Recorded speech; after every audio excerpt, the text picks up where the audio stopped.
झारखंड राज्य अपने 23 वर्षों के सफर को पूरा कर चुका है और अब 24वें वर्ष की शुरुआत होगी।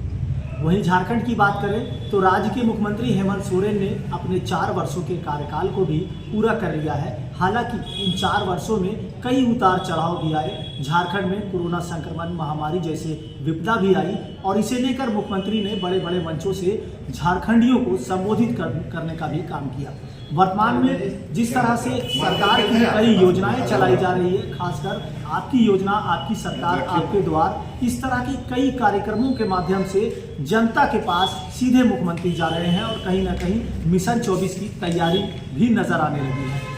इसी इन तमाम मुद्दों पर बात करने के लिए हमारे साथ अभी फिलहाल कम्युनिस्ट पार्टी के राज्य कार्यालय सचिव हैं अजय जी।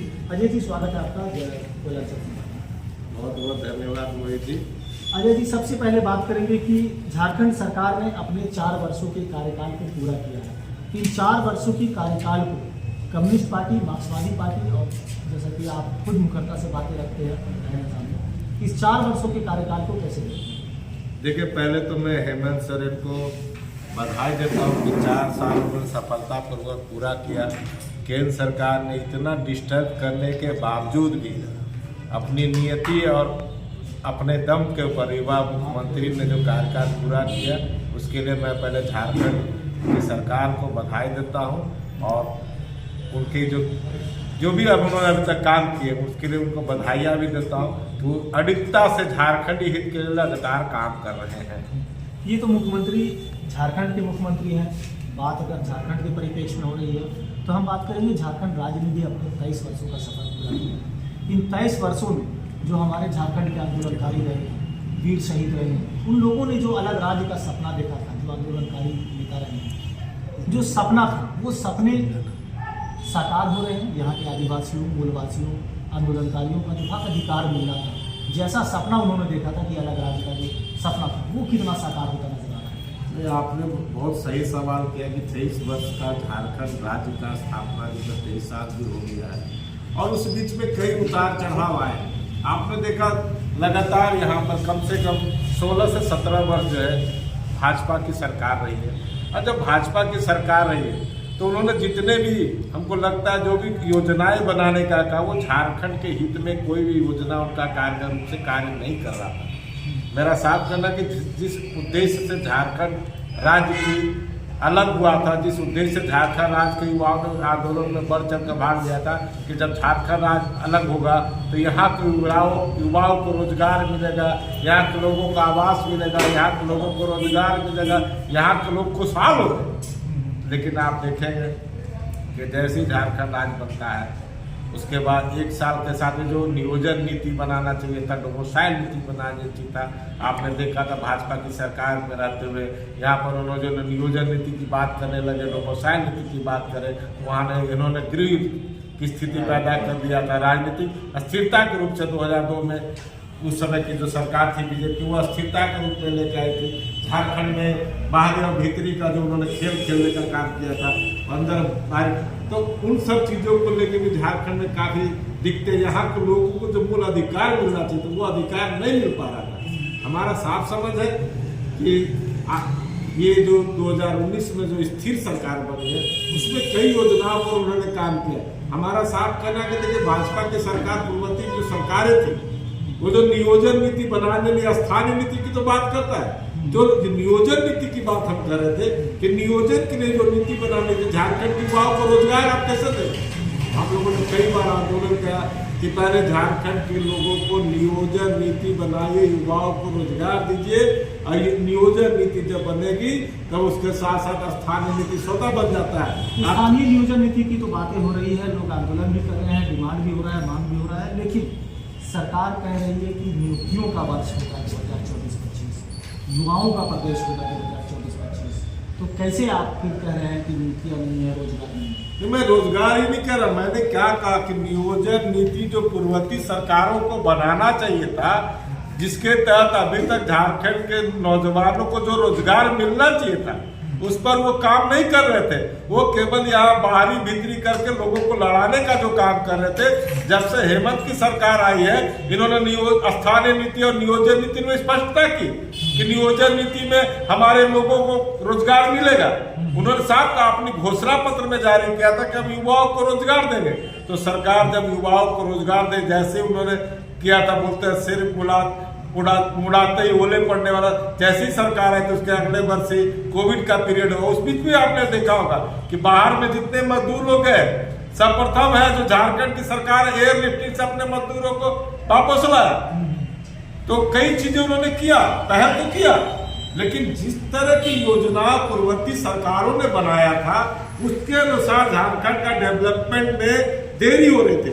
ये आए कुछ जो कड़ियां थी उसको तोड़ के आगे बढ़ने का प्रयास कर रहे थे। तो आपने देखा बीच में ईडी, सीबीआई ये मुद्दे लेकर केंद्र की सरकार परेशान करने का काम कर रही थी। आज भी आप अखबार में देख रहे होंगे कि अब ईडी कहता है कि मैंने छठा समन आपको दे दिया, आइए बात करते हैं। सातवां 6 मैं दे चुका हूं, अब 7वां में खुद स्थान दीजिए कि हम कहा कि आपसे पूछताछ करें। तो ये सवाल है कि जो केंद्र की सरकार है, झारखंड सरकार को लगातार स्थिर करने का काम करते। ठीक है, रोजगार का वर्ष है, आप देखेंगे वो चाहे जेपीएससी की नियुक्ति का मामला, जेसी का मामला हो, चाहे कई हो, ये नियुक्तियों का कई एडवर्टाइजमेंट निकला, लोग आवेदन दे रहे हैं, लगातार वैकेंसियां निकल रही है। तो जब वैकेंसियां निकल रही है, विधिवत जेपीएससी की परीक्षाएं हो रही है, तो उसके आधार पर तो नियुक्ति हो रहा है। इन्होंने प्राइवेट सेक्टर में भी जिस तरह से झारखंड सरकार ने पहल की है कि 80% जो नौकरियां होगी यहाँ के स्थानीय लोगों को प्राइवेट सेक्टर को भी देना होगा। तो ये कई चीजें उन्होंने पहल की है। अभी आपने कल भी देखा होगा, उन्होंने घोषणा की है कि झारखंड के दलितों और आदिवासी फैमिली को जो 50 साल से ऊपर है उनको पेंशन योजना में लाने का काम कर रहे हैं। आपने देखा केंद्र सरकार ने यहाँ के लोगों का राशन बंद करने का काम किया था। जो फूड सिक्योरिटी बिल के तहत उनको राशन मिलता था वो भी उन्होंने बंद करने का काम किया था। वो झारखंड सरकार को आपूर्ति नहीं कर रहे थे। फिर भी 3 लाख से अधिक झारखंड सरकार ने ग्रीन कार्ड बना के झारखंड फूड सिक्योरिटी एक्ट के तहत उनको लाने का काम किया। तो ये 3 लाख लोगों का जो अनाज मिलना चाहिए, केंद्र सरकार से मिलना चाहिए, तो वो नहीं मिल रहा। तो ये झारखंड सरकार ओपन मार्केट से खरीद के लोगों के बीच में जा रही है। आपने देखा सरकार आपके द्वार जब जा रही है तो वो त्वरित इनका ये सरकार की स्पष्ट सोच है कि सरकार आपके द्वार है, आपको सरकारी कार्यालयों का चक्कर नहीं काटना पड़ा, इसलिए इन्होंने योजना चलाई है। और गांव पंचायतों में जाकर सरकार के लोग बैठ रहे। सरकार और सरकार के जनप्रतिनिधि जो है वो गांव पंचायतों में तो जा रहे हैं, लेकिन गांव पंचायतों से खबर निकल कर ये भी आ रही है कि जब वो प्रतिनिधि के पास जाते हैं, जनप्रतिनिधि के पास, बड़े अधिकारियों के पास जाते हैं, कोई काम कोई समस्या लेकर के, तो बिना पैसे का लेन देन किए बगैर उनका काम नहीं हो पाता। यानी भ्रष्टाचार अब भी कहीं ना कहीं कायम है। देखिए इस योजना के तहत में अगर ऐसा लगता तो पीपल्स के पास और जनता के पास ये मौका है कि जब झारखंड सरकार आपके द्वार जाती है वहां पर मुखरता से उसका विरोध करे। कोई भी कर्मचारी अगर पैसा मांगता है तो जनता वहां सामने मुखर विरोध करे। चूंकि सरकार का स्पष्ट निर्देश है कि आप त्वरित कार्रवाई करते हो, 2 घंटे वहीं पर काम उसको कंप्लीट कीजिए। अगर वो मांगता है, पैसे की बात मांगता है, तो तुरंत उस पर कंप्लेंट करना चाहिए। उसको वैसे सरकार उसको सस्पेंड करने का काम अजय जी, सरकार कोई भी हो, कम्युनिस्ट पार्टी हमेशा से आगे रही है, भ्रष्टाचार के खिलाफ मुखरता से बात रखती रही है, चाहे वो जिस किसी की भी सरकार हो। वर्तमान में जो भ्रष्टाचार का जो आंकड़ा है, जो खिलाफ है, इस पर भी क्या कम्युनिस्ट पार्टी आवाज बुलंद करेगी? क्योंकि सरकार के जो ब्यूरोक्रेट्स है, जो वर्तमान में जो तानाशाह जो यहाँ पर जो नौकरशाह है, वो बेलगाम से नजर आते हैं। अधिकारी जो है वो आम जनता से पैसे का डिमांड भी कर देते हैं और बिना पैसे का काम नहीं होता। तो आपको नहीं लगता कि राज्य के मुखिया जब भ्रष्टाचार मुक्त झारखंड बोल रहे हैं तो अधिकारी इनकी सुनती में रहे? नहीं, आपने बहुत सही सवाल उठाया कि नौकरशाह जो बेलगाम है और उन्हें भ्रष्टाचार में लिप्त है वो लगातार है। झारखंड में कई घोटाले हो, जैसे स्टीमिट घोटाले हो, आपने देखा पूजा सिंघल जैसे लोग, राहुल पुरवार जैसे लोग, आपका छवि रंजन जैसे लोग आज जेलों के पीछे में है। उसका कारण क्या है कि सरकार जब किसी चीज विषय पर गंभीर होती है तो उसका मुखरता से भी होती है। लेकिन मैं एक बात स्पष्ट रूप से, जो इस देश का नौकरशाह है, पूरे लोकतांत्रिक व्यवस्था को चौपट के हुए भ्रष्टाचार, नौकरशाहों में भ्रष्टाचार अगर आपको दूर करना है तो झारखंड सरकार को, हेमंत सरकार को कड़े से कड़े फैसले लेने होंगे कि वैसे लोग जो थोड़ा सा भी पैसे का डिमांड करते हैं उनको तुरंत बर्खास्त करने का काम करें। क्योंकि भ्रष्टाचार के खिलाफ हम कोई टॉलरेंस नहीं ले सकते। भ्रष्टाचार इतना बढ़ चुका है, हम लोग भी सुनते हैं कि कई जगह पता चलता ब्लॉकों से लेकर डीसी ऑफिस तक जो भी चलता है कि जहाँ बिना पैसे का काम नहीं होता है, तो इस पर त्वरित कार्रवाई लगाम लगाने का प्रयास करे हेमंत सरकार। अजय जी, एक अंतिम और छोटा सा सवाल होगा मेरा कि 4 वर्षों के कार्यकाल में सरकार का जो कार्यकाल रहा, कार्यशैली रहा, इसे कैसे देखते हैं? उपलब्धि है, सराहनीय है या फिर विफलता? आप क्या कहेंगे, आपके नजर में? देखिए, हमारी समझ है कि जितना केंद्र सरकार ने परेशान किया है उसके बावजूद सरकार ईमानदारी पूर्वक जनता के हित में काम कर रही है और जनता समझ रही है कि हमारी अपनी सरकार है, तो इससे बड़ा कोई सरकार की उपलब्धि नहीं हो सकती। लेकिन फिर भी मैं कम्युनिस्ट पार्टी हूँ और मैं साफ कहता हूँ, जनता के हित में अधिक से अधिक काम होना चाहिए, ब्यूरोक्रेसी पर लगाम लगानी चाहिए। पुलिस थानों में जो पैसा का लेन देन चलता है, चाहे ब्लॉकों में पैसा का लेन देन चलता है, हेमंत सरकार उस पर तत्काल लगाम करे ताकि आपकी अबुआ राज का जो सपना होगा तभी जाके पूरा होगा।